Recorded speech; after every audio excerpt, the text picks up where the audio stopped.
What is good? What is good, everybody? And it's your boy Cam, and I just want to talk about last night's game between the Mavericks and the Oklahoma City Thunder, and this was the biggest win of this month of January. To be totally honest with you, like it was a big win last night over the Thunder. But I do want to talk about these previous games and everything, and actually, on Sunday, the Mavericks took the L against the Denver Nuggets. And then Tuesday night, I actually went to the game for the first time this season. And the Mavericks took the L again by Denver, and they ended up losing by 20. And Jamal Murray had 32 points in the first half. And he did all this all by himself, which was crazy. And he finished the game with 45 points.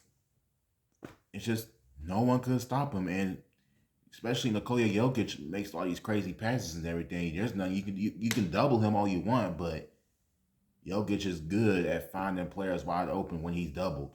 There ain't nothing you can do to stop his passes. But anyway, and we do want to talk about this loss from Wednesday against the New Orleans Pelicans, and the Mavericks ended up losing to the Pelicans by two, I believe, or one.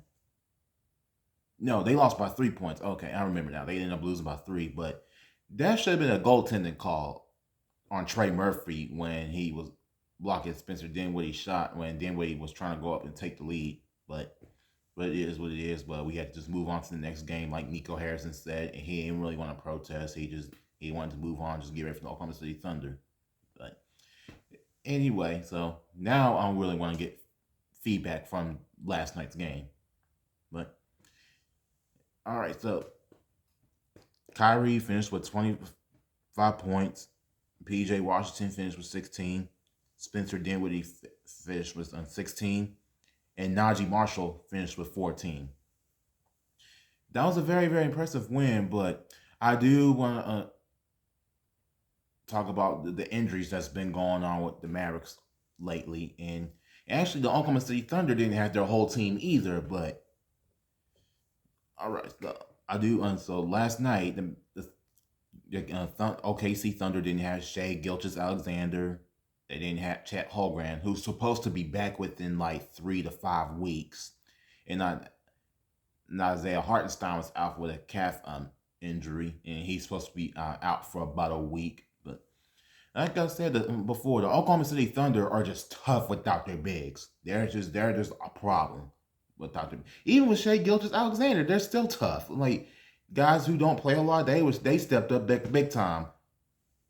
It's crazy. Like the Oklahoma City Thunder is basically like the best team in the NBA right now, and they're the second youngest team in the NBA. This is like really crazy. It's like no one expected the Oklahoma City Thunder to be this good already. Like this is like only like the third or fourth year that this team has been together. But of course, they added Alex Caruso and then got a good draft pick, and then went to go get Isaiah Hartenstein. That's how I knew the Thunder were going to be stronger than they were from last year. And the Oklahoma City Thunder is actually the best defensive team in the NBA and the best team in scoring. And they're the team that gives up the less points a game in the league. It's just like, this Oklahoma City Thunder team is a problem. And I still think we can compete with the Oklahoma City Thunder going into the playoffs. Hopefully by the time we can get our whole squad back and be ready for the OKC Thunder. Because I honestly expect this game to go into a 7-game series when we play the Thunder if we play the Thunder in the playoffs. I expect it to go to a 7-game series. This going to be tougher than it was from last year because Oklahoma City Thunder is hungrier than they were from last year. I expected a tough series if we see him again in the playoffs. But anyway, so Jaden Hardy actually went down with an ankle sprain for the second time, and he actually had an ankle sprain injury when he was in Washington D.C. when they played the Wizards, and that's just not good. And Dwight Powell had a non-contact injury. He was trying to close out and just slips and falls, and he hurt his hip, and so this ain't good. Just losing two more players after we get some of our guys back. But that's just my problem with the Mavericks. Like they just haven't been healthy for the month of this January. That's why we've been losing games. That's why we're in the playing bracket as of right now. But I still believe we'll climb back up to the top 5 spot once we get everybody back from the injury list and they stay healthy. I think we could definitely make a run like we did from last year. But I expect it to be a tougher playoff run, especially if we see the Oklahoma City Thunder again, who I expect to see them again in the playoffs. And then, Oklahoma City Thunder actually had 13 turnovers in the first half, and they usually average about 12 a game. So we definitely put up some good pressure on the Oklahoma City Thunder last night, and especially Najee Marshall was definitely going at these dudes on defense.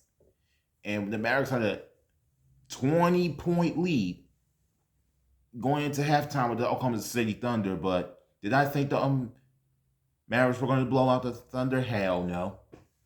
I already knew for a fact the Oklahoma City Thunder was going to come out with fire on their ass when they come back into the second half. And then going into the third quarter, we start off like 0 for 7 or 0 for 8 going into the third quarter. And we only had like 14 and 16 points in the third quarter. It's like, that's like the worst third quarter we played like all freaking season. It's like Clay couldn't hit a shot. Nobody couldn't hit a shot at all. It's like, and the Oklahoma City Thunder was just, they shot 7 for 10 from 3-point range in the third quarter, which is really crazy. Like I said, this is the best 3-point shooting team in the league right now.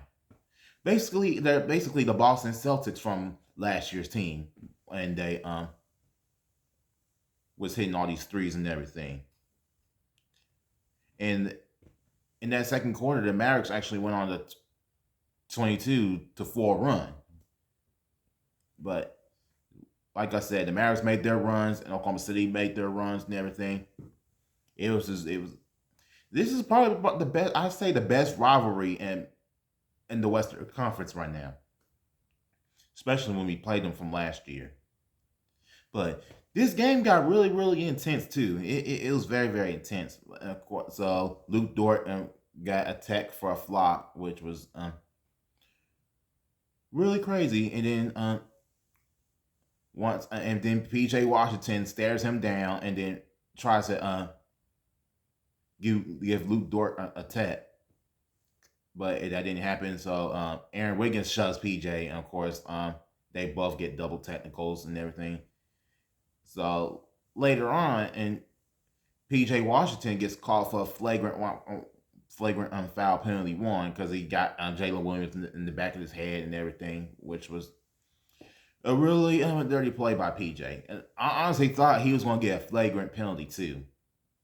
I had the fear that he was going to get thrown out of the game. I mean, PJ kind of felt that too. He was going to get thrown out. But good thing he didn't. But that's just how basketball is. That's how rivalries be going. Especially in the Western Conference, where everybody in the West is so tough right now. But the Mavericks actually had a 1-point lead going with like a 4 minutes left in the fourth quarter, and the Mavericks just made some big. Spencer Dinwiddie and Najee Marshall hit some big shots the last 4 minutes of the game, and Kyrie didn't really do too much in that fourth quarter. But again, other guys stepped up for Kyrie, and I'm honestly glad Kyrie got to play last night, and I think it was smart for not to have Kyrie Irving playing back to back, just so they don't risk his injury. And I still don't think he's 100% better yet, but we played him tonight just because we needed that win over the OKC Thunder. And this is probably the best Oklahoma City Thunder team I've ever seen so far, ever since KD, Westbrook, and James Harden played for them. This is crazy. The second youngest team in the NBA is now the best team in the league right now. It's just like, wow. Yeah, Oklahoma City Thunder is just the problem. And they get I believe they get another draft pick going into next year. I'm like, bro, this is crazy. But my thing is when the Oklahoma City Thunder is going to get really, really dangerous is once Chet Holmgren is back and Isaiah Hartenstein's back. Once both of them start playing together, you got Holmgren start being a starter, and then you got Isaiah Hartenstein coming off the bench. It's just, I don't know, man. This is going to be very, very interesting how it really goes. But I think the Oklahoma City Thunder did a good job making that move, getting another big. That's what the Oklahoma City Thunder was missing. They needed another big for them to like go for a deep run to the playoffs this year. But they're still young, but they're definitely gonna be more experienced going into next season if they want to go all the way again. But they're definitely gonna be stronger every single year they play. I do want to talk about this when the Oklahoma City Thunder played against Cleveland the other night on Thursday, I believe. Yes, it was on Thursday. The Thunder was actually they had a 30-point lead over Cleveland without Chet Holmgren and Isaiah Hartenstein. They have no bigs that game. So Jalen Williams there's actually two Jalen Williams on the Oklahoma City Thunder. There's one that's about there's one that's a shooting guard. He's about 6'5", I would say, and the other Jalen Williams, he's 6'9", so he was pretty much the starter. But they had no bigs coming off the bench. But gosh, like they was beating the Cleveland Cavaliers by 30 freaking points in the second quarter without their bigs. I was like, yo.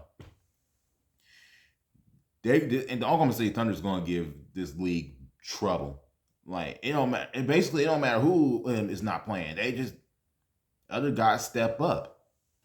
And Oklahoma City Thunder do a very, very good job guarding everybody. Everybody that's a start, all the players that are a starter for the Oklahoma City Thunder, just they guard. Like, they don't quit. It's like, this Thunder team is just incredible. And I definitely have respect for that team. And just like, and I predicted it right too. I predicted they'll finish first place again and they'll be stronger. And look what's going on. Like, they're stronger than they were from last year.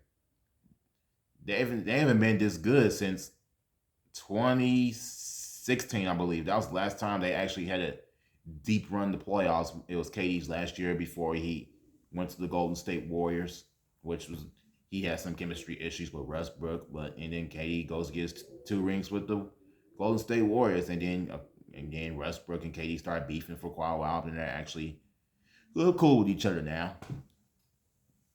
But like I said, man, it's gonna be interesting once the playoffs get here.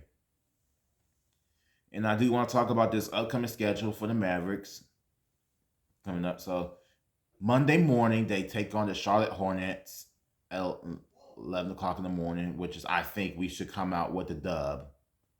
And then Wednesday night, they have a rematch with the Minnesota Timberwolves at 6:30, which should be a very, very tough one. And then the next night, we have our rematch with the Oklahoma City Thunder. I expect that to be very, very, very tough. And I expect to see Shea Gilgeous-Alexander to be back by then. And they're saying Isaiah Hartenstein probably will have to miss that game again, too. And then Saturday is the biggest game of the month, which is the Boston Celtics, the NBA defending champs. And I definitely want to get revenge over the Celtics. And hopefully we have Derek Lively back by the time we play the Oklahoma City Thunder or the Boston Celtics. Right now, they need to he needs to chill out and just rest and don't risk the injury getting even worse and everything. But this month of January has been a crazy tough schedule for us. But we haven't had our old team just because everybody's been hurt. And in December, everybody's been sick. But January, everybody's just getting freaking hurt.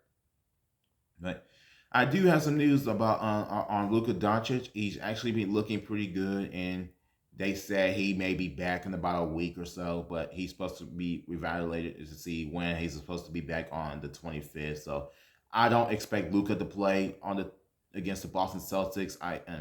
I think he won't be. I think it's best that they set him out for about another week until he's healed like 100%. And I would prefer to have him on Luca play when it's time to play the Cleveland Cavaliers again. We definitely gonna need him back by the time we play at Cleveland again. Is we actually got we played the Boston Celtics on the road in Boston in February because we're definitely gonna need Lucas for those games.